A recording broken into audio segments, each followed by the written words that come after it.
Control क्यों कर लीजिए? कर लिया। अस्सलाम वालेकुम।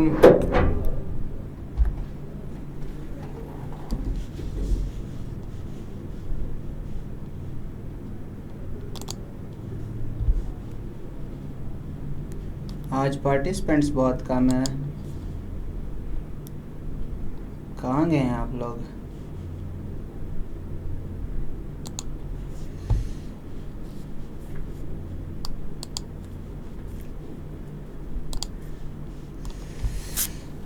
चलें जी, आज का हमारा टॉपिक है economy. Economy my friends is one of the most important areas of CSS, not just for written but for interview as well. Panel is going to ask some very important questions from global or Pakistan's economy for sure from you guys. इंशाल्लाह आप लोग जाएंगे interview में, जो लोग लिखते रहेंगे और लिखने पे फोकस नहीं छोड़ेंगे बाकी टाइम में।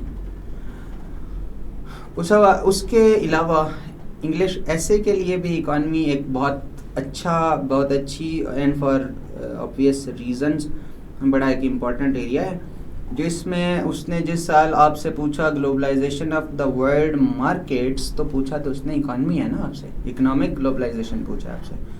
फिर पीएमएस पंजाब में एक साल एक ऐसे आया 2017 में, हम इस टाइम हैं 26 में, तो आज से काफ़ी साल पहले कह लें, बट स्टेटमेंट बहुत ही कमाल थी और वो थी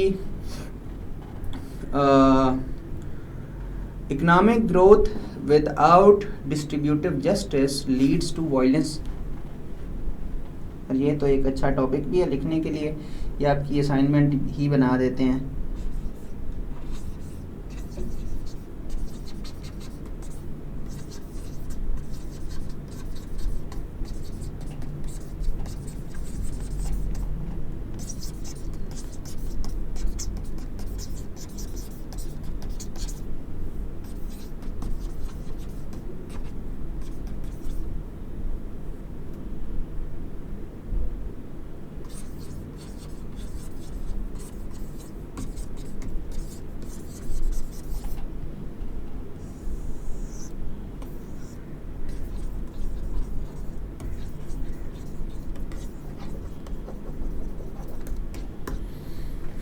Economic growth without distributive justice leads to violence।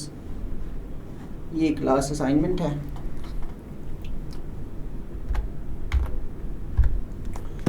तो थोड़ा सा सबसे पहले करते हैं, इकॉनमी को ब्रेक करते हैं पाकिस्तान के हिसाब से और ग्लोबली। पाकिस्तान के हिसाब से अगर आप लोगों ने इकॉनमी पे काम करना, अगर वाली तो बात ही नहीं, आप लोगों ने करना है, तो इकॉनमी पे काम करने के लिए स्टार्ट कहाँ से होगा?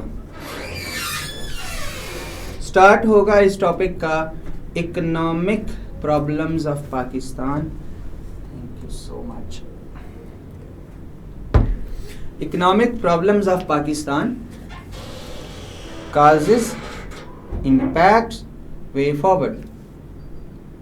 ज़ाहिर है इकानमी के जो इम्पैक्ट्स हैं इकोनॉमिक प्रॉब्लम्स के, वो फिर सोसाइटी पे होंगे और पॉलिटिक्स पे होंगे। तो economic problems of Pakistan, causes, impacts, way forward. सबसे पहला सवाल आप लोगों ने ये तैयार करना है इकॉनमी पे। इकॉनमी पे दूसरा सवाल आप लोगों ने तैयार करना है पाकिस्तान के पॉइंट ऑफ व्यू से, ब्रेन ड्रेन। ये तो हैं मोटे मोटे सवाल जो आपको पाकिस्तान अफेयर्स के लिए, करंट अफेयर्स के लिए और ऐसे के लिए वैसे ही हिफ्ज होने चाहिए। ब्रेन ड्रेन क्यों हुआ है, ब्रेन ड्रेन के काजेज क्या हैं, इसके इम्पैक्ट्स क्या होते हैं, इसका वे फॉरवर्ड क्या, और ब्रेन ड्रेन के मेरिट्स क्या हैं। जिससे एक बड़ा अच्छा टॉपिक मैंने बच्चों को दिया था पिछले कुछ सेशंस में, जब हम अंधाधुंध बाहर भागना शुरू हो गया, रिकॉर्ड पाकिस्तानीज जब बाहर गए, अभी तो रेस्ट्रिक्शंस लगना शुरू हो गई, तो वरना जब बहुत ज़्यादा जो है वो यहाँ से लोगों ने इमिग्रेट किया, तो उस वजह से फिर ये टॉपिक ज़रा ज़्यादा रेलेवेंट हो गया, वरना था तो पहले से ही रेलेवेंट कि यहाँ पे हमारे पास पढ़ा लिखा जो जो ह्यूमन कैपिटल है वो टिकता कहाँ पे है, उसके लिए उसको हमने रिटेन करने के लिए किया क्या है, उसको स्टेट ने इंसेंटिवाइज किया ही कहाँ है कि वो यहाँ पे रहे। तो बहरहाल रेलेवेंट हुआ तब कि brain drain momentary benefits but long term disaster. तो इस तरह का था कि उसके कुछ वक्ती तो बेनिफिट्स होते हैं लेकिन रियासत के लिए लॉन्ग टर्म से जो है वो एक ये डिज़ास्टर ही है। ब्रेन ड्रेन हो गया इकॉनमी के रिलेटेड। फिर एग्रीकल्चर सेक्टर पे तो मेरे ख्याल से उसने कोई CSS में ऐसे पूछ लिया है, और एग्रीकल्चर सेक्टर हमेशा से रेलेवेंट रहा है। वो कभी आपको PMS में दे देगा, वो आपको कभी CSS में दे देगा, कभी पाकिस्तान अफेयर्स में, कभी करंट अफेयर्स में, कभी ऐसे में वो आपसे पूछ लेगा। भाई एग्रीकल्चर सेक्टर बड़ा रेलेवेंट है, बेहतर है लिख दिया जाए इन टॉपिक्स को।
देखते हैं, अभी कुछ तो हम टॉपिक्स में लिख रहा हूँ ना, कुछ तो देख लेते हैं।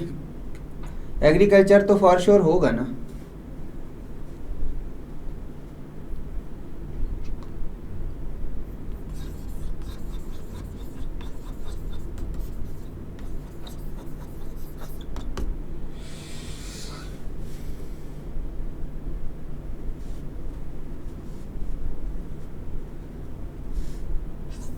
सबसे ऊपर रख देते हैं ख़वातीन को। हमने फेमिनिज्म वाला टॉपिक किया है ना। आप भी कहेंगे कि सर हर दफ़ा कहते हैं कि ये वाला टॉपिक बहुत अहम है।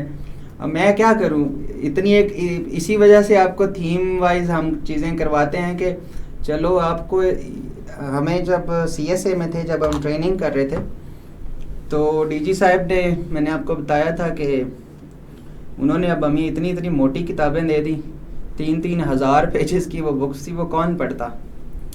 और उनको भी पता था कि हमसे पढ़ी तो नहीं जाएंगी। वो एशियन ड्रामा एक दे दी, उसके अलावा विंस्टन चर्चिल की एक बुक थी जो पूरे वॉर टाइम पे थी, वो दे दी, और वो decline and fall of Roman empire ये किताब दे दी इसी तरह। अब वो पता था DG साहब को, वो बहुत अदबी आदमी थे, बड़े लिटरेरी आदमी थे। आखिर पे हम सब ने ChatGPT मार के किसी तरह पेपर्स दे दिए, वो इतनी बड़ी किताबों को चैप्टर वाइज उसके कुछ बेसिक आइडियाज़ हमने निकाल लिए कि क्या लें कि हमें एक सवाल की हद तक अगर लिखना पड़े, जो उसके बहुत मशहूर मोटी मोटी बातें हैं कि रोमन एम्पायर का क्यों फॉल हुआ था, तो चलो कोई 15 हेडिंग्स हमारे पास हों, इस तरह हम तैयार कर लिया। और वो एक थी भी, एक उनको भी पता था कि एक फॉर्मेलिटी है।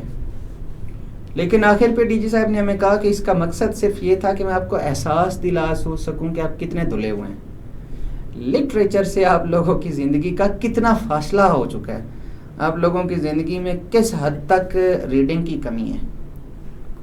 तो आपको ये बताने का मकसद भी यही होता है, चलें कि कुछ हमने आपको करवा दिया जो ऑलरेडी अकेडमीज़ में, मिसाल के तौर पे ये मैं आप लोगों को ज़रूर बता दूं कि नियर पियर ने और मैंने मिलके ये प्लान किया था कि एटलीस्ट ये बाकी इस तरह ना हो कि ये भी एक एक्सरसाइज की तरह रह जाए, ऐसे कि हम आपको कुछ चंद आउटलाइंस प्रैक्टिस के लिए दे दें, कुछ आपको कोई थोड़े बहुत जो है वो इंट्रोडक्टरी लेक्चर्स दे दें कि ये होता है ऐसे, कुछ चंद डिस्कशन की क्लासेस हो जाएं और अल्लाह खैर सल्ला। हमने आपको कोशिश की है बहुत डिटेल में पढ़ाने की और आपसे लिखवाने की भी एक सीरियस ऑनेस्ट कोशिश की है, जिसमें कमी कोताही माफ़।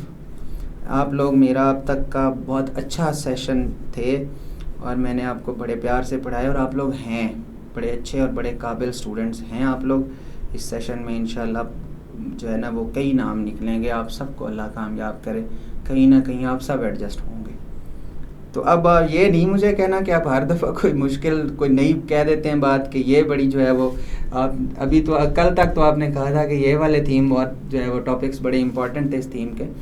सो अगर इकानमी और फेमिनिज़म के लिंकेज की बात करें तो वुमेन एंटरप्रेन्योरशिप इस टाइम फेमिनिज़म पे अगेन एक बहुत, क्योंकि यूएनओ की तरफ से डिफरेंट वर्ल्ड बॉडीज़ में ये बात चल रही है कि वुमेन को ये नहीं है कि सिर्फ आप इंटीग्रेट करो, आप अगर सिस्टमेटिकली ग्लास सीलिंग ख़त्म करना चाहते हैं, वर्क प्लेस डिस्क्रिमिनेशंस ख़त्म करना चाहते हैं, सारे बैरियर्स ख़त्म करना चाहते हैं, और विमेन चूँकि कुदरती तौर पे बहुत अच्छी बिजनेस पर्सनस साबित हो सकती हैं, माजरत बिजनेसमैन कह रहा हूँ, विमेन जो है वो बहुत अच्छी बिजनेस पर्सनस साबित हो सकती हैं। तो बिजनेसमैन इसी वजह से कहना भी नहीं चाहिए, वो अब एक वो टर्म चढ़ी है, बिजनेस पर्सन कहना चाहिए ताकि विमेन भी उसमें एक जेंडर टर्म ना हो। तो ना सिर्फ ये है कि उनकी बहुत अच्छी स्किल्स होती हैं, नेगोशिएशन स्किल्स उनकी बहुत अच्छी होती हैं, और सेविंग का उनका एक एटीट्यूड है। मर्द हजरात को ग्रामीण बैंक जब बांग्लादेश में बनाया गया, मोहम्मद यूनुस साहिब दुनिया में मतलब जो है वो एक लीडिंग एग्जाम्पल है। उन्होंने कहा कि अगर स्मार्ट लोन्स मर्दों को दिए तो ये तो सिगरेट में फूंक देंगे, ये तो सूटा शूटा लगा लेंगे दोस्त अहबाब के साथ बैठ के जो है वो, तो ख़वातीन को दिएगा क्या उनमें एक स्पिरिट है सेव करने की। तो उससे वाकई बड़ी रियल डेवलपमेंट आई, बड़ी फैमिलीज छोटे छोटे कारोबार से शुरू करके उनका एटलीस्ट गुजर बसर चलना शुरू हो गया। और taking leave from Bangladesh book, फिर पाकिस्तान में ये अमजद साकिब साहब ने उसी तरह स्मार्ट लोन्स जो है वो माइक्रो फाइनेंस की तरफ ये आए। तो अब ये इकानमी का टॉपिक है, बात यहाँ से निकली थी, ये भी इकानमी का टॉपिक है, women entrepreneurship. Zainul Abidin explain करेंगे ज़रा फिनलैंड के बारे में, मुख्तसर हमें थोड़ा सा बता दें कि वहाँ पे क्या वुमेन एंटरप्रेन्योरशिप ज़्यादा है, थोड़ा सा एक्सप्लेन कर दें।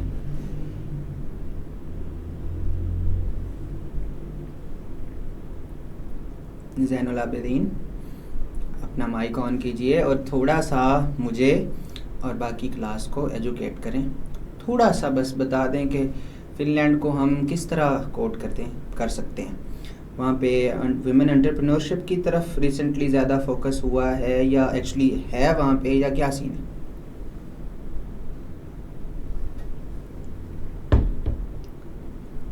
आई होप आप टाइप कर रहे होंगे।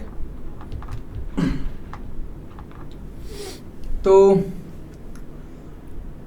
इसके अलावा अगर हम इकानमी के फिर डिटेल्ड ब्रेकडाउन की बात करें, मिसाल के तौर पे वो आपसे वाटर सिक्योरिटी को कह सकता है कि water security is the biggest threat to economy of Pakistan, या हमारे पास ये नेशनल सिक्योरिटी थ्रेट वो कह सकता है, या इकानमी की थ्रेट वो कह सकता है। वो आपको क्लाइमेट चेंज के सिस्टमेटिकली आपकी इकानमी के ऊपर इम्पैक्ट्स पूछ सकता है, वो गवर्नेंस से रिलेट कर सकता है इकानमी को, agriculture sector, water security, brain drain, climate change, global trade, democracy से रिलेट कर सकता है। इकोनॉमिक ग्लोबलाइजेशन तो उसने globalization of the world markets की शक्ल में पूछ ली थी। अब अगर मज़ीद कुछ सेक्टर्स की बात करें इकानमी में, तो एग्रीकल्चर सेक्टर के अलावा फिर वो आपसे इंडस्ट्रियल सेक्टर, इंडस्ट्रियल या सर्विसेज सेक्टर्स से पूछ सकता है। पाकिस्तान अफेयर्स के लिए मैं अब ये अक्सर अब मैंने मेंशन ये करना शुरू कर दिया बार बार बच्चों को, ये हो नहीं सकता कि वो माइंस एंड मिनरल्स पे ना पूछे, कहीं ना कहीं तो वो पूछने जा रहा है आपसे। ये मेरा कह लें कि being a teacher and being student दिमाग की वो बत्ती है कि जो अब बार बार इंडिकेट कर रही है इस चीज़ की तरफ। तो माइंस एंड मिनरल्स पे आ सकता है सवाल।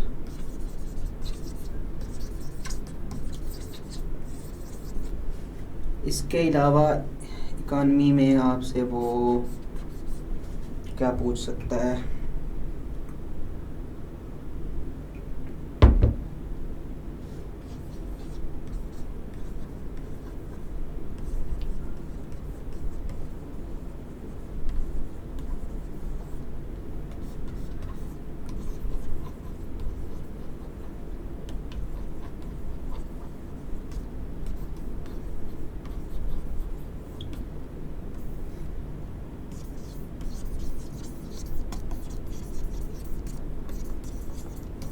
इसके अलावा फिर वो आपसे एब्स्ट्रैक्ट टॉपिक्स भी पूछ सकता है।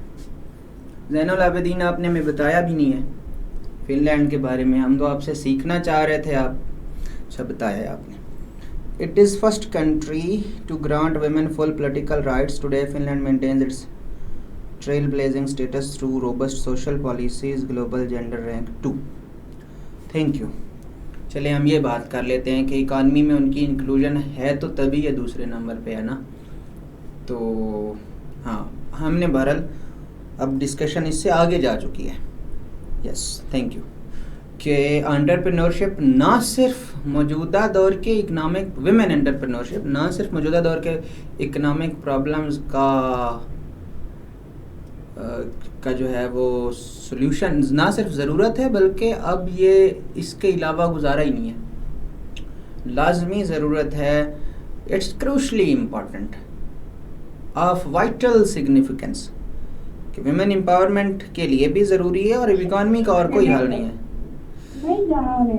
बच्चा बच्चा बच्चा माइक ऑफ करें, अपने माइक ऑफ करें।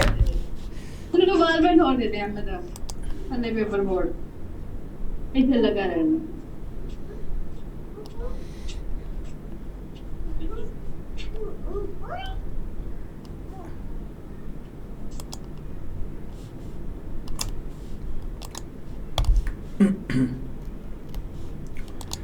चलें जी, अब आते हैं हम अपनी यूजुअल प्रैक्टिस की तरफ।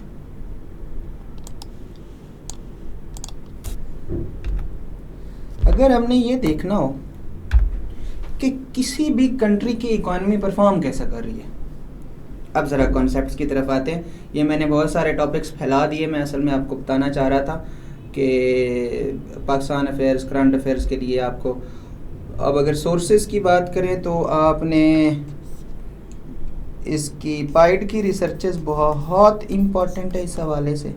पाइड इकॉनमी पे बहुत एक्सटेंसिवली लिखता है।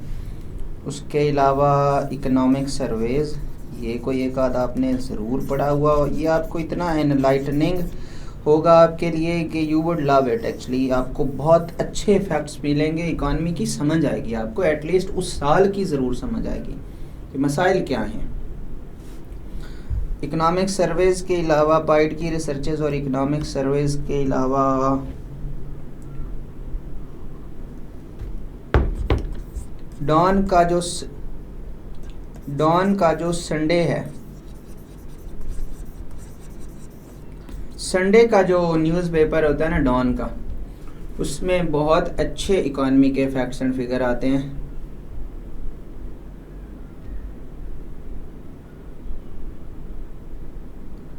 शुक्रिया Zainul Abidin, thank you very much. ये आपने कुछ अच्छे हमें फैक्ट्स भी बता दिए और सबको एक अच्छी केस स्टडी भी बता दी, थैंक यू।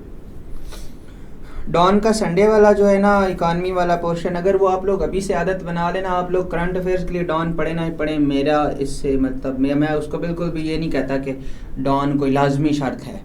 साल के तौर पे ये नियर पियर का अपना मैगज़ीन है, वो पढ़ा जा सकता है, और मैगज़ीन्स हैं वो पढ़े जा सकते हैं। लेकिन जो डॉन का संडे वाला इकॉनमी वाला पोर्शन है, अगर आप उसको अभी से पढ़ना शुरू कर दें तो एक तो ये है कि आपको हमेशा हॉन्ट नहीं करेगी। ये तो पहले से मुझे पता है कि इकॉनमी आप लोगों को बहुत तंग करती है, बहुत से लोगों को करती होगी, और जो इकॉनमी अभी से पढ़ना नहीं शुरू करेंगे उनको तंग करती रहेगी। तो इंटरव्यू के लिए ना इसको अचानक पढ़ने में मुश्किल बहुत होती है, उस तरह से नहीं फिर समझ आती चीज़ें।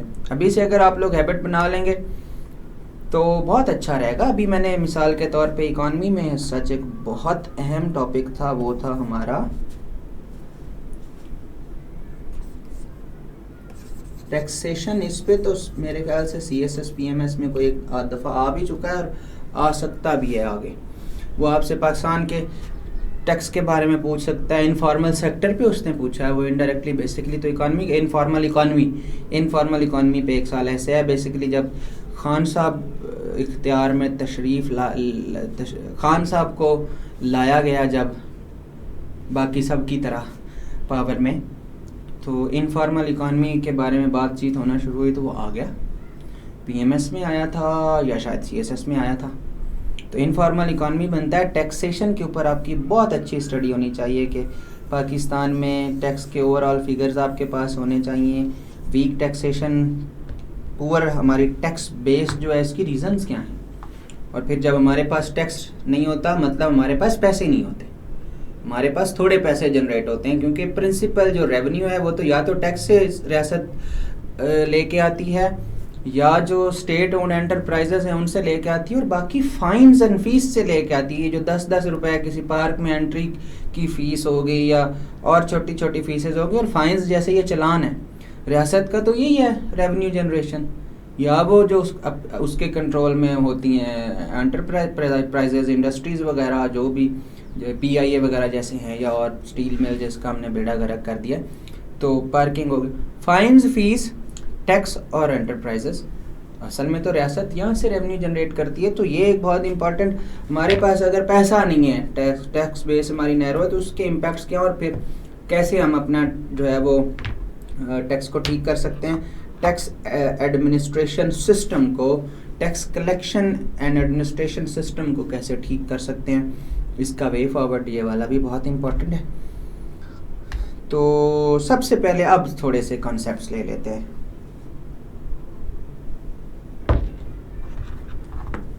जिसमें हमेशा की तरह अब आप लोग पढ़ चुके हैं, अंग्रेज़ी का बहुत कुछ आप लोगों ने पढ़ लिया है, तो आप लोग अपना इनपुट ज़रूर देंगे।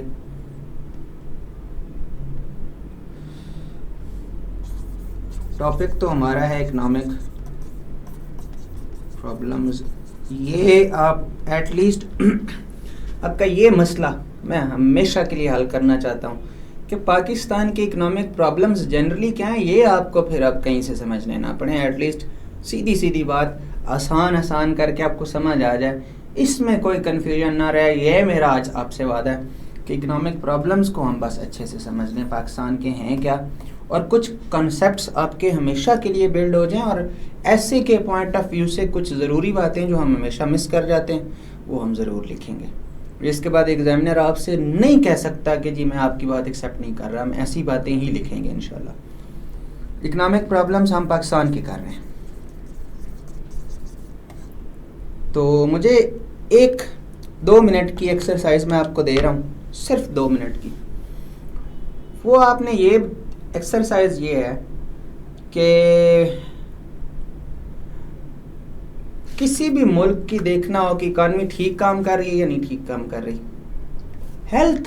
Economic health of a country, how to assess economic health of a country, how to understand what is the level of growth or economic stability in a country, how economy of any state is actually functioning, क्या सूरत हाल है economy की, अच्छी है बुरी है, ये assess कैसे किया जा सकता है। जैसे हमने टेस्ट्स कुछ लगाए ना डेमोक्रेसी के, अब मैं आपको कंसेप्चुअली कुछ चीज़ें समझा देता हूँ, तो ये अब आप लोगों के भी थोड़ा सा, मतलब मैं यही कहता हूँ कि ऑल दोस्त जिनके दिमाग में भूसा नहीं है वो इंशाल्लाह उनको इस काबिल होना चाहिए कि अपना अवेलेबल नॉलेज ज़रूरत के मुताबिक अप्लाई कर सकें।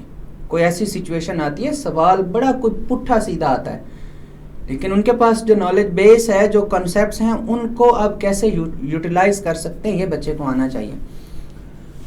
तो जैसे हमने टेस्ट्स ऑफ डेमोक्रेसी पढ़ा था या प्री रिक्विजिट्स ऑफ डेमोक्रेसी पढ़ा था कि इलेक्शंस फ्री एंड फेयर हैं, ठीक है, जुडिशरी वहाँ की आज़ाद है, ठीक है, मीडिया आज़ाद है, ठीक है, इकोनॉमिक ग्रोथ है वहाँ पे, ओके,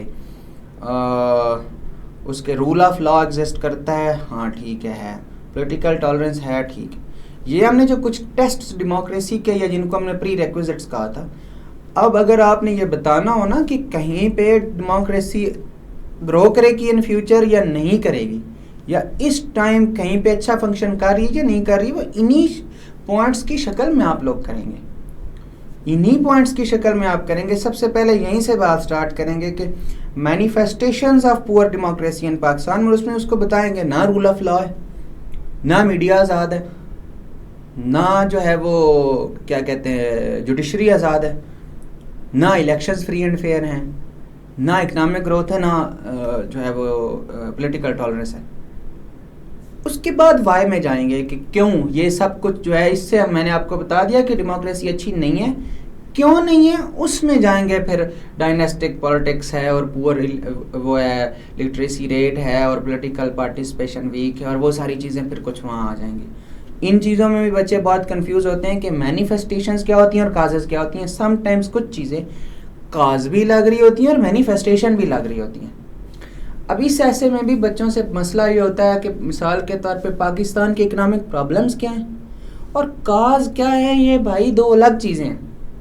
बच्चे काज ही को प्रॉब्लम बना देते हैं या प्रॉब्लम और काज में कोई डिस्टिंक्शन नहीं रख पा रहे होते हैं। मिसाल के तौर पे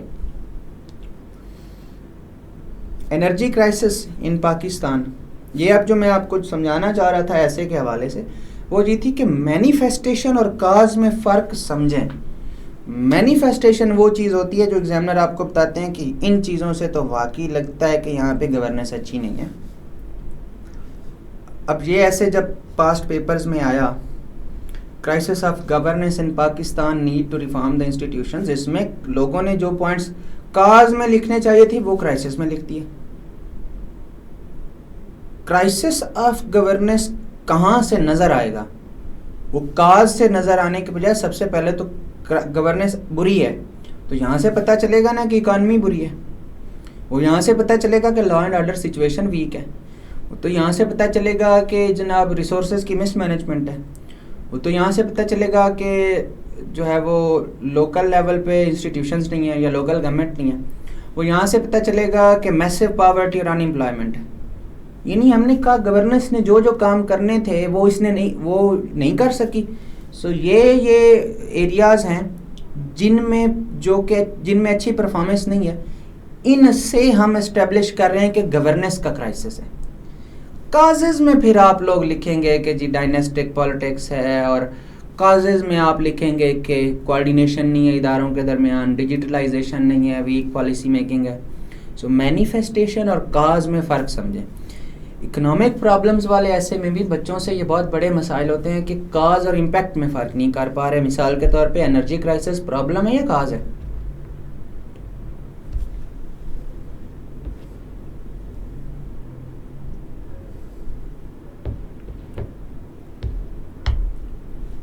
पाकिस्तान के जो इकोनॉमिक प्रॉब्लम्स हैं, एनर्जी क्राइसिस उनकी काज नहीं है।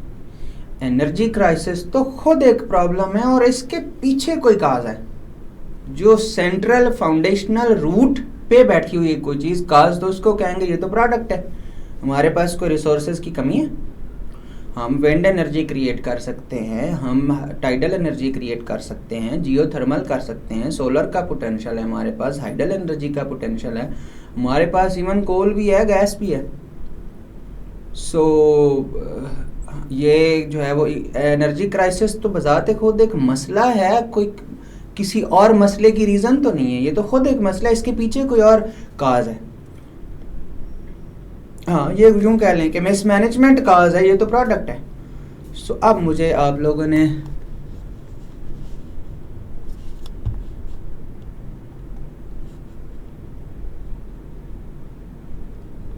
बच्चा ठीक है, ये जैसे आपने पॉइंट्स बताए हम देखेंगे कि क्राइसिस ऑफ गवर्नेंस आप कहाँ से एक्सप्लेन करते हैं। इसमें ख़वातीन का पॉइंट किसने लेके आना था? ख़वातीन का पॉइंट किसने लेके आना था? इसमें सियासत के इदारे रिस्पॉन्सिव कितने, ये बात किसने करनी थी? अवाम जो है उसका गवर्नमेंट के ऊपर ट्रस्ट कितना है, लेजिटिमेसी है गवर्नमेंट के पास, और अवाम मिसट्रस्ट रखती है गवर्नमेंट के बारे में। इस तरह की और बहुत सारी चीज़ें आ सकती हैं जहाँ से आप क्राइसिस ऑफ गवर्नेंस बताएंगे और फिर जाके काजेज़ बताएंगे। काजेज़ में तो सिंपली आप यूँ भी कर सकते हैं, जो गुड गवर्नेंस के जो इंडिकेटर्स हैं क्या हैं, एफिशिएंसी नहीं है, इफेक्टिवनेस नहीं है, पार्टिसिपेटरी नहीं है, रूल ऑफ लॉ नहीं है, लोकल गवर्नमेंट नहीं है, काजेज़ में तो वो डाल सकते हैं। सो अब हम वापस आते हैं, लिखना हमने सीख लिया, आज एक नई बात भी सीखी, मैनिफेस्टेशन और काज में फ़र्क ध्यान से रखना है। तो या प्रॉब्लम और काज में तो मुझे सिर्फ हर बंदा 2-2, 3-3 पॉइंट्स ये लिख के दे, 3-3 पॉइंट्स तो एटलीस्ट लिखें कि इकॉनमी अच्छी है या बुरी, पता कहाँ से चलेगा? हेल्थ ऑफ इकॉनमी कहाँ से, किन इंडिकेटर्स से पता चलेगी? 2 मिनट्स।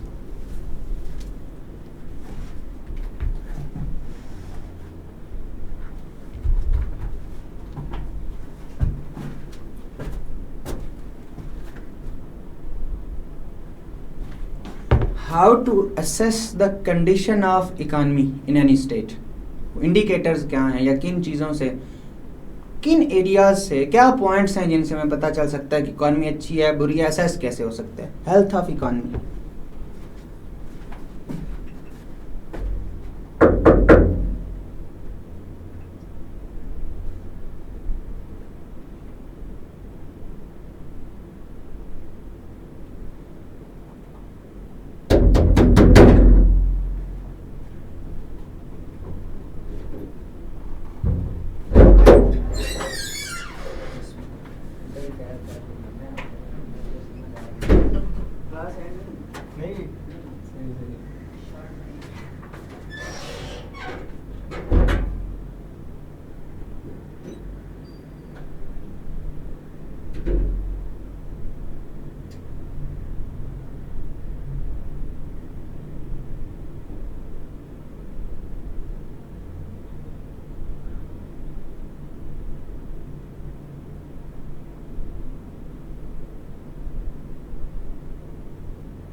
क्या लिखा है बच्चों?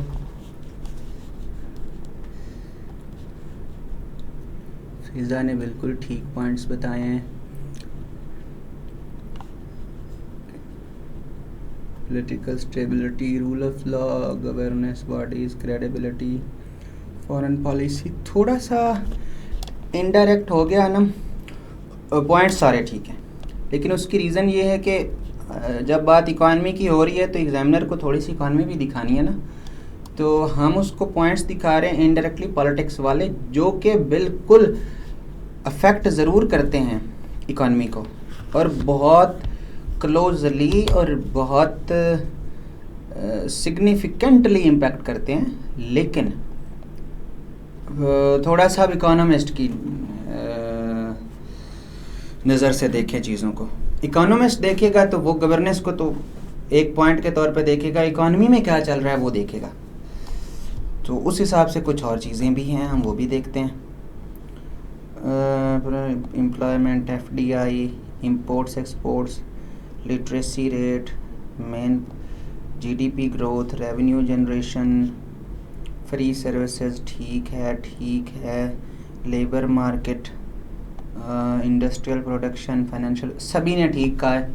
अब क्या हुआ कि आप लोग ना इकॉनमी में घूम रहे हैं।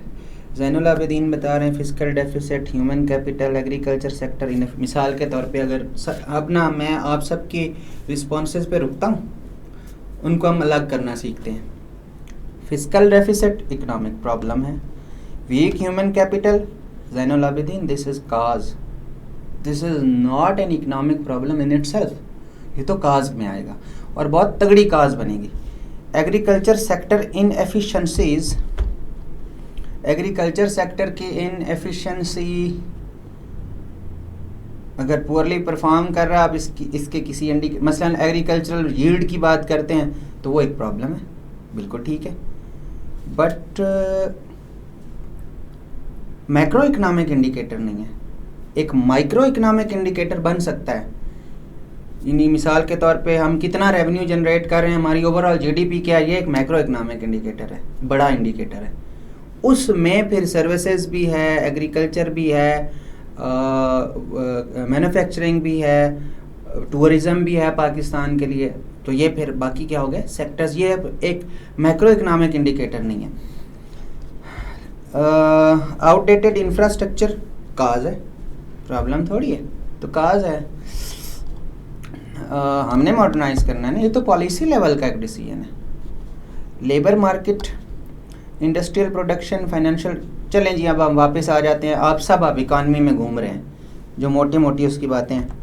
तो हम देखते हैं, हम यूं करते हैं कि हम कुछ ऐसे इंडिकेटर्स पे बात कर लेते हैं जिससे बड़ी आसानी से असेस हो जाए, उससे ज़्यादा डीप हमें जाना ही ना पड़े। तो वो मैक्रो इकोनॉमिक इंडिकेटर्स क्या हैं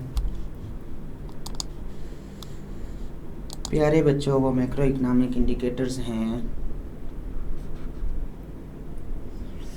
बस ठीक है, आप सब ने अच्छे पॉइंट्स बताए हैं, शाबाश। मैक्रो इकोनॉमिक इंडिकेटर्स हैं GDP, size and growth rate. एक कंट्री कितना रेवेन्यू जनरेट कर रहा है तो साइज भी तो इंपॉर्टेंट हो गया ना। एक घूम रहा है बिलियंस में, एक घूम रहा है ट्रिलियंस में, तो साइज हो गया GDP का। फॉरेन एड तो वकार हम लेके ही नहीं ना आएंगे, क्योंकि फॉरेन एड तो हम प्रॉब्लम्स में मसलन मेंशन कर सकते हैं कि जी हम फॉरेन एड पे डिपेंडेंट रहे थे। हाँ बिल्कुल सही, डिपेंडेंस ऑन फॉरेन एड ये काज बनेगा, प्रॉब्लम नहीं है। ये प्रॉब्लम इन इटसेल्फ थोड़ी है, ये तो हमारे प्रॉब्लम्स की काज है कि हम रहे ही फॉरेन एड पे हैं। लो परचेजिंग पावर जो है, इसको इनडायरेक्टली हम इन्फ्लेशन कहते हैं ना। इन्फ्लेशन में क्या होता है कि पैसे की वैल्यू कम हो जाती है, आप ज़्यादा पैसे से थोड़ी चीज़ें खरीद पाते हैं। अफरात ज़र इसको उर्दू में कहते हैं, अफरात ज़र या प्राइस हाइक, और परचेजिंग पावर कम हो जाती है। तो ये एक वे है असेस करने का, जिसको हम कहते हैं परचेजिंग पावर पैरिटी। तो GDP size and growth rate, ये पहला पॉइंट हो गया। GDP ग्रो करना बहुत ज़रूरी है, क्योंकि हर साल आपके पास एग्जिस्टिंग वैलीज हैं, there are new valleys to feed, क्योंकि आप आबादी को तो कंट्रोल कर नहीं, पिछले उतनी तेज़ी से मार नहीं रहे जितनी तेज़ी से नया पैदा हो रहे हैं। अभी तो 5 थे, 7 छठा भी हो गया, तो अभी वो 5 वहीं के वहीं हैं, साल का तो दरमियान में फ़र्क है, वो भी मार के। और जो मज़ीद मजबूत हैं उनके जुड़वां भी हो रहे हैं। तो हर साल इकॉनमी को ग्रो भी करना है, ये एक स्टेबल लेवल पे ज़रूर रहना है। GDP ग्रोथ, GDP साइज और ग्रोथ रेट।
तो ये है हमारे पास मैक्रो इकोनॉमिक इंडिकेटर्स, इनसे बड़ी आसानी से पता चल जाएगा। जीडीपी का साइज़ क्या है, ग्रोथ का रेट क्या है, टैक्स बेस क्या है और टैक्स टू जीडीपी रेशो क्या है, यानी जीडीपी का कितना % हम टैक्स से जनरेट कर रहे हैं, इन्फ्लेशन का लेवल क्या है, उसमें फिर आगे टाइप्स आ जाती हैं। फूड इन्फ्लेशन सबसे इम्पॉर्टेंट होती है। पॉवर्टी एंड अनएम्प्लॉयमेंट, ये बहुत बड़ा एक इंडिकेटर है। पॉवर्टी लाइन से नीचे कितने हैं, कितने मिलियंस हैं, अनएम्प्लॉयमेंट रेट क्या है, करंट अकाउंट डेफिसिट में है या सरप्लस में है। मिसाल के तौर पर आपने जितना बजट तय किया कि इतना हम स्पेंड करेंगे, उतना रेवेन्यू ही नहीं जनरेट कर सके, तो इसको कहते हैं बजट डेफिसिट या fiscal deficit. Current account deficit में फिर जिसको हम इकट्ठे करके फिस्कल और जो है वो इसको ट्रेड डेफिसिट को इसके यानी बजट वाला डेफिसिट, और जो हम इंपोर्ट्स ज़्यादा कर रहे होते हैं और एक्सपोर्ट्स कम कर रहे होते हैं तो उसमें जो डेफिसिट क्रिएट होता है उसको हम ट्रेड डेफिसिट कहते हैं। तो इन दोनों को इकट्ठे करके हम कह देते हैं ट्विन अकाउंट डेफिसिट। तो बहरहाल करंट अकाउंट डेफिसिट में फिर आ जाता है कि आपके पास फॉरेन एक्सचेंज रिजर्व्स हैं या नहीं है। यानी मिसाल के तौर पे दुनिया में ट्रेड तो होता है डॉलर्स में, तो पाकिस्तान के ने अपनी करेंसी से कितने डॉलर ख़रीद के रखे हुए हैं, कितने या डॉलर कमा के रखे हुए हैं। पाकिस्तान के पास फॉरेन एक्सचेंज, यानी चूँकि डॉलर में ट्रेड हो रहा है, पाकिस्तान की तो रुपया है करेंसी, तो पाकिस्तान में के पास कितने डॉलर्स हैं, इनको कहते हैं फॉरेन एक्सचेंज रिजर्व्स। ज़र मुबादला ट्रांसलेशन के पार्ट के लिए बात करें तो ज़र मुबादला कितना है, हम कितने दुनिया से ज़रूरी चीज़ें कितनी खरीद सकते हैं, ट्रेड कितना कर सकते हैं, वो हमारा फॉरेन एक्सचेंज रिजर्व्स क्या। थर्ड पॉइंट है inflation, tax base and tax to GDP ratio second point है। थर्ड पॉइंट है इन्फ्लेशन। फोर्थ है पॉवर्टी एंड अनएम्प्लॉयमेंट। फिफ्थ है करंट अकाउंट डेफिसिट और सरप्लस। सिक्स्थ है डेट, डेट बर्डन कितना है किसी भी इकॉनमी के ऊपर। तो अब अगर हम पाकिस्तान के इकोनॉमिक प्रॉब्लम्स लेट्स सपोज लिख रहे हैं तो हम लिख लेंगे small size of GDP and stagnant growth rate. GDP Pakistan की क्या है, stagnant GDP growth rate and small size of GDP. ये पहला पॉइंट हो जाएगा। ये तो हम जनरली लिख रहे थे ना कि इस तरह असेस करते हैं। दूसरा पॉइंट क्या हो जाएगा फिर, narrow tax base and low tax to GDP ratio. ये पाकिस्तान का दूसरा प्रॉब्लम हो जाएगा and for that matter any other country, क्योंकि जीडीपी इकॉनमी तो इन्हीं मैक्रो इकोनॉमिक इंडिकेटर्स से असेस होनी है। इन्फ्लेशन, महंगाई कितनी है, तो sky rocketing inflation, high level of poverty and unemployment, current account हमारे पास सरप्लस नहीं, हमारे पास डेफिसिट है, current account deficit and low foreign exchange reserves. Problem के तौर पे लिखना है तो ये हो जाएगा high debt burden on the country. Debt की जगह क्या लिख देंगे, high debt burden on the country. ये हैं हमारे इकोनॉमिक प्रॉब्लम्स। अब ये बात अगर आप लोग समझ गए तो बाकी फिर काजेज़ की एक लंबी लिस्ट है। प्रॉब्लम्स 6 ये, यानी इसमें आप फॉरेन एक्सचेंज रिजर्व्स अलग भी कर सकते हैं 7वां पॉइंट बनाने के लिए। बाकी पॉइंट ये कि करंट अकाउंट डेफिसिट का मतलब यही है कि फॉरेन एक्सचेंज रिजर्व्स लो हैं, और करंट अकाउंट सरप्लस का मतलब यही है कि फॉरेन एक्सचेंज रिजर्व्स हाई हैं। तो इनडायरेक्टली वो अलग पॉइंट बनता नहीं है। अब आते हैं काजेज़ की तरफ, जो कि असल में आपको समझाना ज़्यादा इम्पॉर्टेंट है। प्रॉब्लम्स मैंने आपको समझा दिए, अगर ये आप लोग अलग करना सीख जाएं तो इंशाल्लाह बहुत से मसले इससे हल हो जाएंगे। काजेज़ में, काजेज़ ऑफ इकोनॉमिक प्रॉब्लम्स में सबसे पहले आंखें बंद करके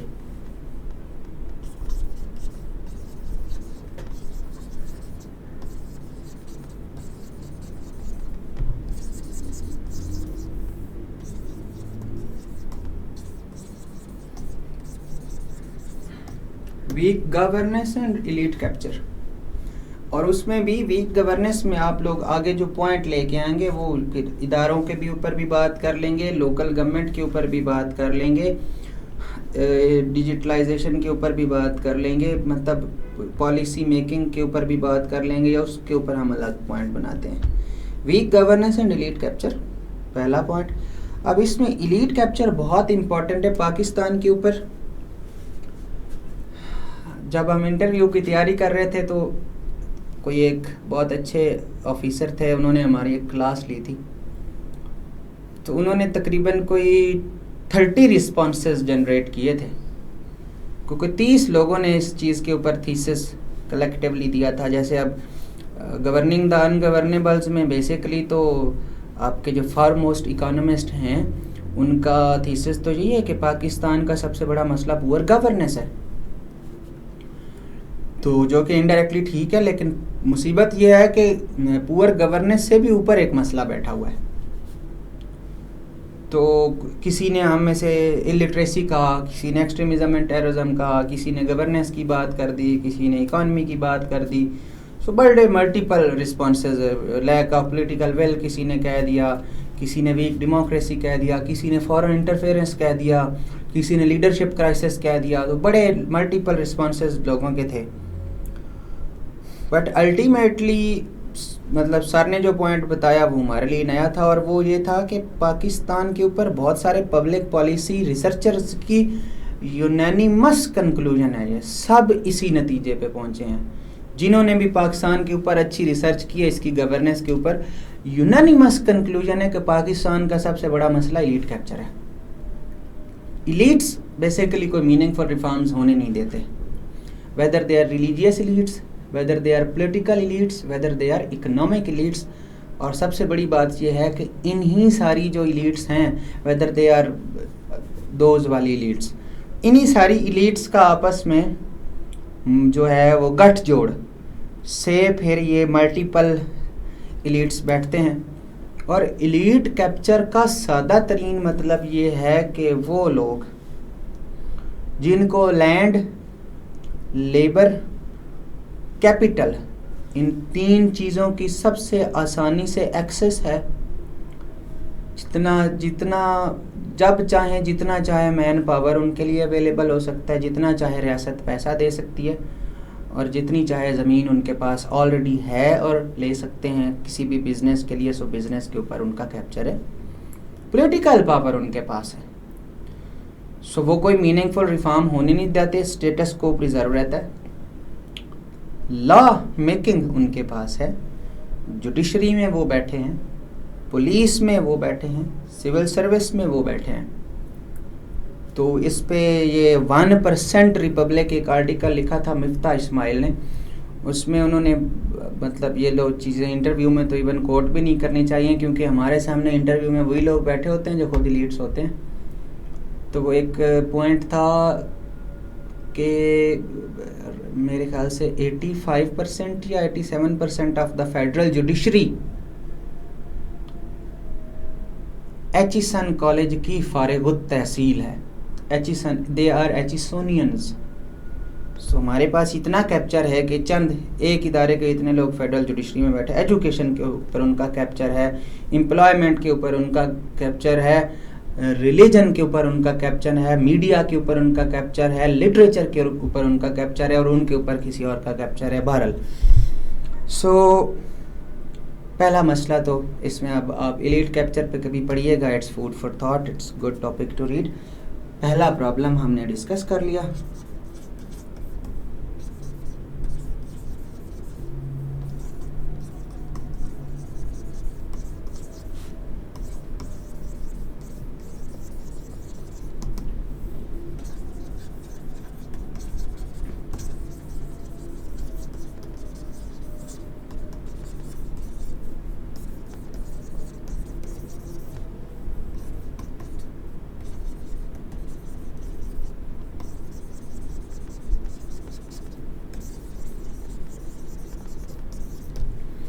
अगला हमारे पास मसला है flawed education system resulting into poorly trained human resource. बहुत बड़ा मसला है इकॉनमी का, बहुत बड़ा मसला है इकॉनमी का। सो हमारे पास एजुकेशन पे हमने थीम भी किया हुआ है। तीसरा हमारे पास मसला है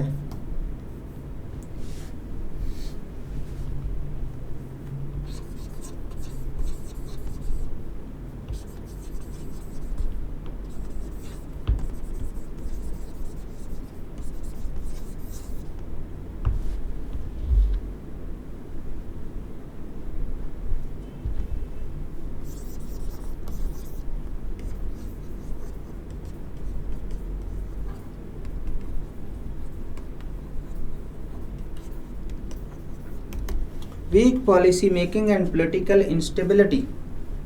पॉलिटिकल इंस्टेबिलिटी में ये कह लें कि गवर्नमेंट्स के जो फ्रीक्वेंट चेंजेस होते हैं, और वीक पॉलिसी मेकिंग में ये कह लें कि एक तो हमें तमीज़ नहीं है कि शॉर्ट टर्म पॉलिसीज़ क्या होती हैं, लॉन्ग टर्म पॉलिसीज़ क्या होती हैं। हमारी अप्रोच हमेशा शॉर्ट टर्म रही है, लॉन्ग टर्म तो रही नहीं है। और दूसरी बात ये है कि दुनिया का जो शॉर्ट टर्म होता है, दुनिया का शॉर्ट टर्म होता है 100 साल और 30 साल 40 साल, और हमारा शॉर्ट टर्म होता है एक इलेक्शन की टर्म। तो हमारे पास एक तो long term short term policies, long term तो हमारे पास खैर होती ही नहीं, हमें पता ही नहीं होता इलेक्शन के बाद होना क्या, और हमें तकलीफ़ भी इतनी यही होती है कि हम तो बस शॉर्ट टर्म किसी तरह कोई वोट बैंक जनरेट कर लें, हमारी बला से है, लोग मरते हैं, क्या होता है, हमें इस चीज़ की परवाह नहीं है। नहीं, पॉलिसीज़ कुछ बहुत कम हैं पॉलिसीज़ जो अच्छी हैं, और हमारी गवर्नेंस की अप्रोच हमेशा रिएक्टिव रही है। मतलब आप बहुत सारी मिसालें दे सकते हैं, क्या ही पॉलिसी है हमारे पास। मैंने आपको मिसाल दी थी कि हमारी नेशनल वाटर पॉलिसी 22 में आ रही है।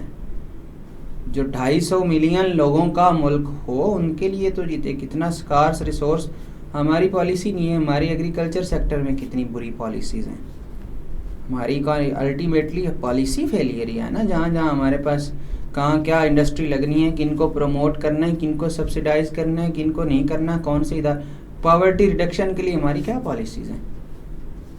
वो जो हम 7-7, 8-8, 10-10 हज़ार दिए जा रहे हैं बेनज़ीर इनकम सपोर्ट में, क्या पॉलिसी है वो? उससे ज़्यादा मतलब इससे ज़्यादा बुरी अब वो है कि ठीक है, अब हर चीज़ में कोई ना कोई बेहतरी का रूम तो निकल आता है, लेकिन पॉलिसीज़ में तो हम बहुत ज़्यादा वीक हैं। लॉ एंड ऑर्डर सिचुएशन में CCD बनाना एक पॉलिसी डिसीजन ही नहीं है। इसी तरह और हज़ार बातें हैं। अब वो तो पॉलिसीज़ में तो अगर उसमें तो जाएं तो पता नहीं क्या क्या निकलता है। तो weak policy making and political instability,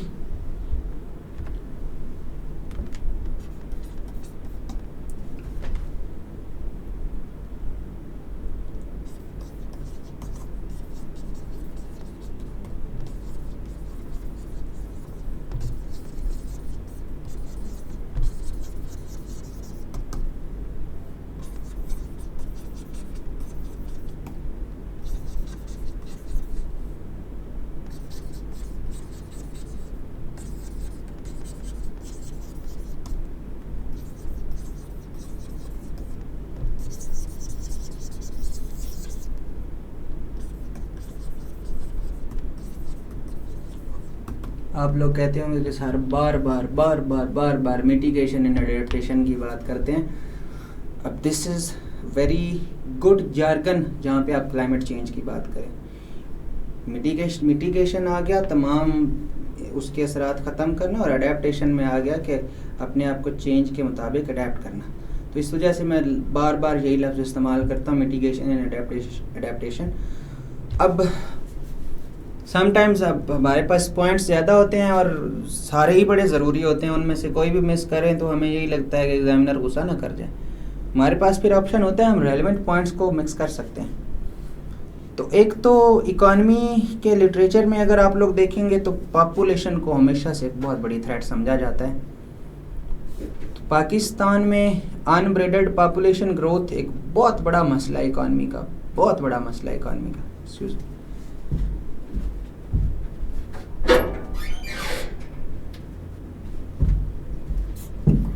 और दूसरे नंबर पे क्लाइमेट चेंज, तो मैंने आपको लास्ट टाइम बताया था, हमारा एक फ्लड आता है हमारा 30+ बिलियन, तो ये लास्ट फ्लड में हमारा नुकसान हुआ था 33 बिलियन था आई गेस, और वो भी रफ एस्टीमेट्स थे। उसके बाद शायद अंदाज़ा हुआ हो कि ज़्यादा हुआ, क्योंकि ऐसी सिचुएशन में जो इमोशनल लॉस है उसका क्या, जो साइकोलॉजिकल लॉस है उसका क्या, हम तो बड़े मोटे मोटे मतलब चीज़ों को असेस कर रहे होते हैं। तो क्लाइमेट चेंज मल्टीपल वेज में हमारे लिए इकॉनमी की एक बहुत बड़ी थ्रेट है। मिसाल के तौर पे एग्रीकल्चर सेक्टर का बेड़ा गर्क कर दिया इसने, और उसके अलावा इंफ्रास्ट्रक्चर के लॉसेज अलग हैं।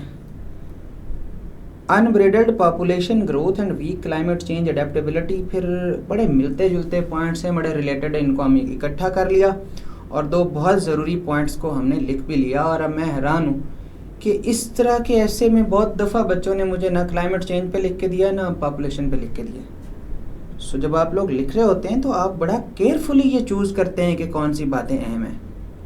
ये बड़ा केयरफुल डिसीजन होता है आउटलाइन में। अब बच्चे एनर्जी क्राइसिस लिख रहे होते हैं, एनर्जी क्राइसिस बहुत छोटा, हालांकि हमारे लिए इस टाइम ये एक बहुत बड़ी मुसीबत बन चुका है सर्कुलर डेट की शक्ल में, लेकिन वो बहुत छोटा मसला है। अगर हम उससे भी पीछे जाएं तो वो तो अल्टीमेटली फिर भी रिजॉल्वेबल चीज़ है, मैनेजेबल चीज़ है एनर्जी क्राइसिस। वो मुझे नज़र आ रहा होता है, लेकिन कुछ बहुत मतलब फाउंडेशनल नेचर के पॉइंट्स नज़र नहीं आ रहे होते। सो आउटलाइन में कोशिश करें एग्जामिनर को कॉन्सेप्ट दें, कॉन्सेप्चुअली फाइन बात एग्जामिनर को बताएं, वीक बात उसको जो है ना, वो जो लेस इंपॉर्टेंट बातें हैं वो तो स्किप भी हो जाए तो खैर है, लेकिन कोई सबसे अहम बात स्किप ना हो। एजुकेशन नहीं होना चाहिए इसमें से, governance and elite capture miss नहीं होना चाहिए।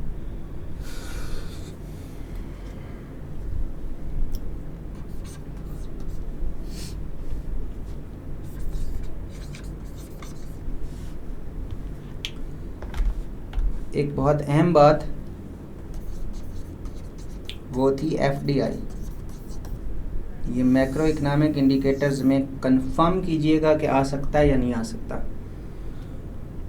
ये कंफर्म कीजिएगा कि प्रॉब्लम्स में ये आ सकता है या नहीं आ सकता। ये सब लोग कंफर्म कीजिएगा। बस मेरे जहन में तो दौड़ा है, मुझे लग रहा है कि ये मैक्रो इकोनॉमिक इंडिकेटर्स में होगा। नहीं है तो ना सही, बहरहाल इसको चेक कीजिएगा।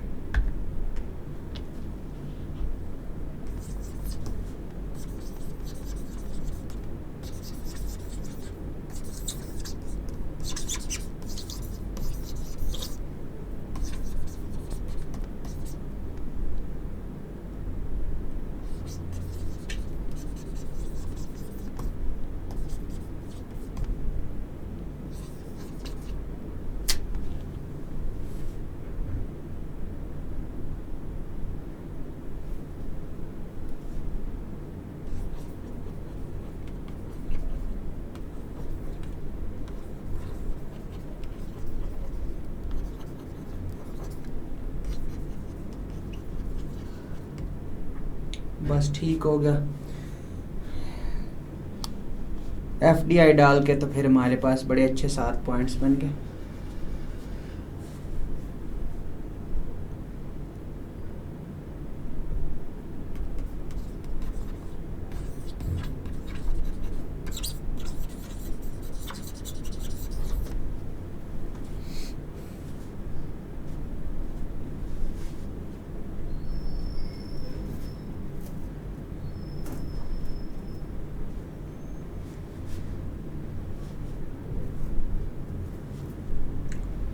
Lack of business friendly environment एक हमारा बहुत इंपॉर्टेंट पॉइंट फिर बन जाएगा जो कि मैंने आपको बहुत दफ़ा समझाया है। आपकी गवर्नेंस ठीक होनी चाहिए, एक्सट्रीमिज़म एंड टेररिज्म नहीं होना चाहिए, ह्यूमन रिसोर्स आपका ट्रेंड होना चाहिए और एनर्जी क्राइसिस नहीं होना चाहिए। तो दिस इज़ हाउ जो इंश्योर बिजनेस फ्रेंडली इन्वायरमेंट के कोई आके आपके पास इन्वेस्ट कर भी सके। तो एक ये हमारा बहुत बड़ी काज है। फिर exclusion of gender and minorities from economy, हमारा एक ये बहुत बड़ा मसला है। जेंडर और माइनॉरिटीज़ की एक्सक्लूजन है।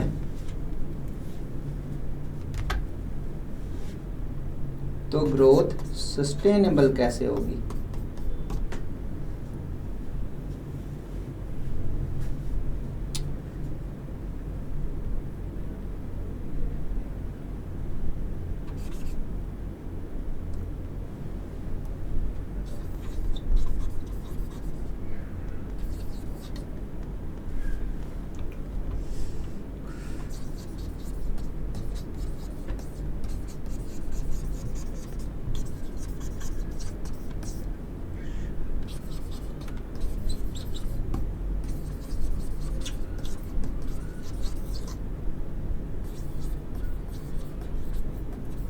लैक ऑफ स्पिरिट ऑफ कह लें या कल्चर ऑफ कह लें, एंटरप्रेन्योरशिप इन द कंट्री।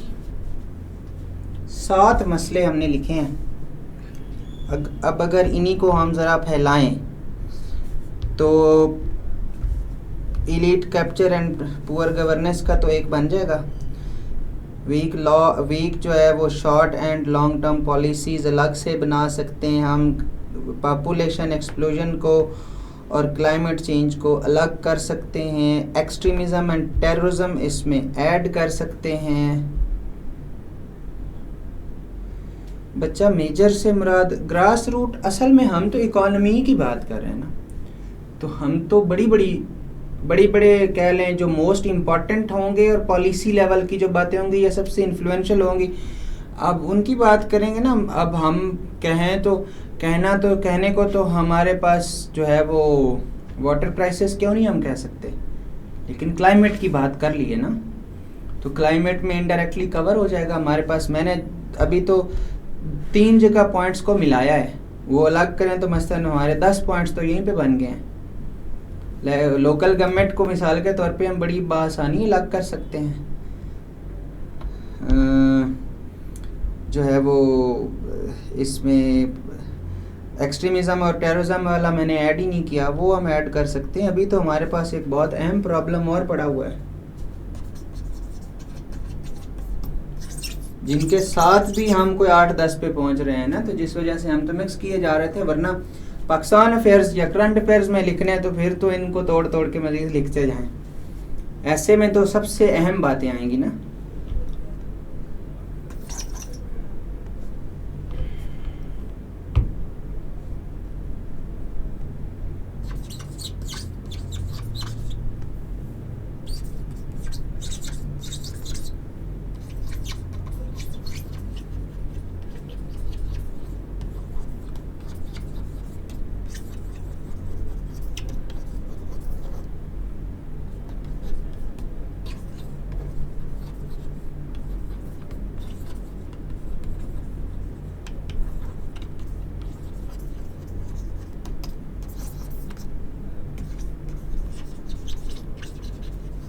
ये lack of diversification of economy जो मैंने बेसिकली 9th पॉइंट लिखा है, ये भी थोड़ा ऊपर आएगा। मसलन एंटरप्रेन्योरशिप से तो पहले की बात है ना। ये डाइवर्सिफिकेशन ऑफ इकॉनमी मैंने आपको डिटेल से एक्सप्लेन किया था। हमने अपने से हर सेक्टर का पोटेंशियल जो है वो रीप करना है। Weak trade diplomacy of the country में पॉइंट ये है कि ना तो हमें ये तमीज़ है कि हमने किन से ट्रेड करना है, ना हमें ये तमीज़ है कि हमने अपने लिए कौन से बेनिफिट्स लेने हैं, ना हम इक्वालिटी की बेस पे ट्रेड कर रहे हैं, ना हम किसी से प्रेफरेंशियल बेसिस पे ट्रेड कर पा रहे हैं। सो ट्रेड के ऊपर हमारा कंट्रोल ही नहीं है। तो trade diplomacy is something that really needs to be improved. अगर हम ये करेंगे तो हमारे ट्रेड के बहुत सारे मामला हल हो जाएंगे। सिंपली हम तो नई मार्केट्स ढूंढ ही नहीं रहे। हम तो बहुत से कंट्रीज से जो उनके पास इतना सरप्लस पड़ा हुआ है, जो वो देने के लिए बखुशी तैयार हैं, हम तो वो नहीं ले रहे उनसे। तो इकोनॉमिक कोऑपरेशन की तरफ तो हम तो दुनिया में जा ही नहीं रहे। अभी तो काजेज में तो मतलब हम focus on Jio politics instead of Jio economics. अब ये हमारी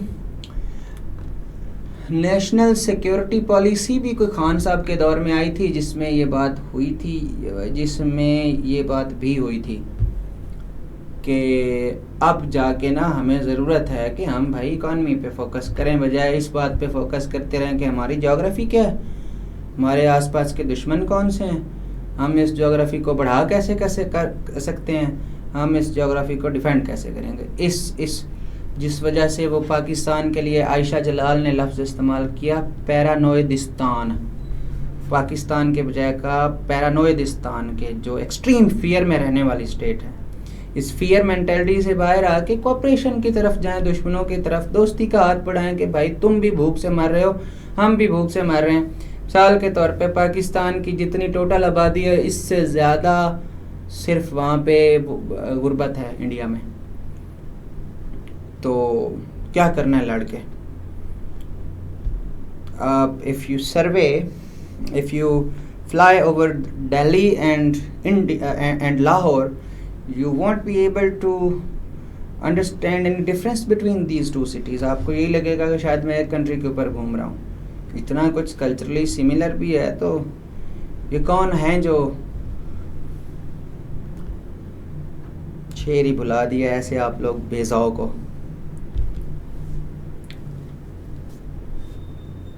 ये कौन हैं जो फरोग देते हैं नफरतों को, और वो लोग अपने आप में कितने अजीम थे जो अपने दुश्मनों से भी नफरत न कर सके। तो ये पॉइंट, अब 10वां पॉइंट एज ए प्रॉब्लम लिखा जा सकता है, लेकिन हमने चूंकि इतने एज ए काज लिखा जा सकता है, लेकिन चूंकि हमने इतने काजेज नहीं लिखने, हम बड़ी बड़ी अहम बातें कर चुके हैं। बड़ी बड़ी जो सबसे अहम बातें थी वो हमने कर दी हैं। सो अब हम क्या करेंगे कि हम अब वे फॉरवर्ड में जियो इकोनॉमिक्स वाला पॉइंट मेंशन कर देंगे ना उसको।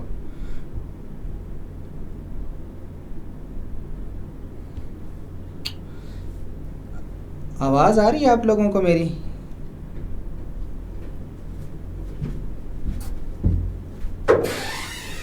सुने?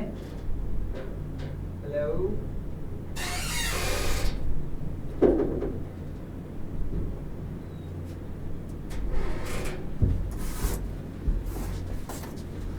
ब्लैक हो रही है ना बार-बार। हाँ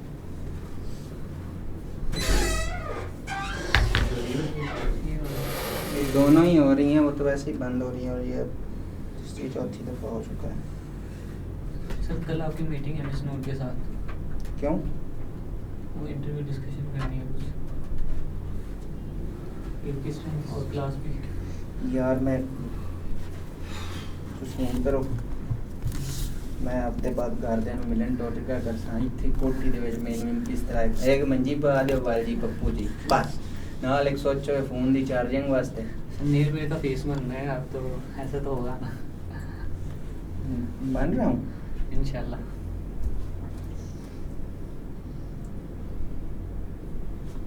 अल्लाह नियत भी अत्ता भला करे। तो सर बताएं अवेलेबिलिटी अपनी कल की पे। आऊँगा ना, कल वैसे भी लेक्चर भी होना है ना। जी आपने बताना लेक्चर इस टाइम और मीटिंग इस टाइम। मैं बता देता हूँ।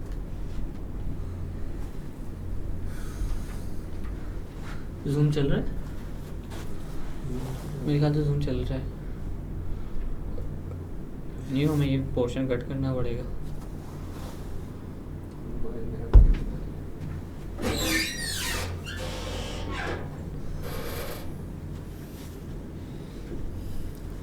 सर पॉलिटिकल साइंस के आप पॉलिटिकल साइंस सर इजाज़ के अलावा कोई और चीज़ें सजेस्ट करें? सर इजाज़ तो सर बाहर आने वाला ये वैसे ही रहेगा, ये वो नींव ठीक करता है। तो बच्चों को आवाज़ जा रही है? मेरे ख्याल से जा रही है। अब पता नहीं वो आगे से स्पीकर तो यूज़ नहीं करते। जी। खैर यहीं से कंटिन्यू कर लेते हैं, जी अल्लाह सर। खैर करेगा। सर आवाज़ जा रही है। अच्छा चलें, सही है।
हो गया सही है। बट पता नहीं मैं चल रहा है सही। ठीक उधर से बंद किया है। तो आती है कंट्रोल क्यों करने यहाँ से रिकॉर्डिंग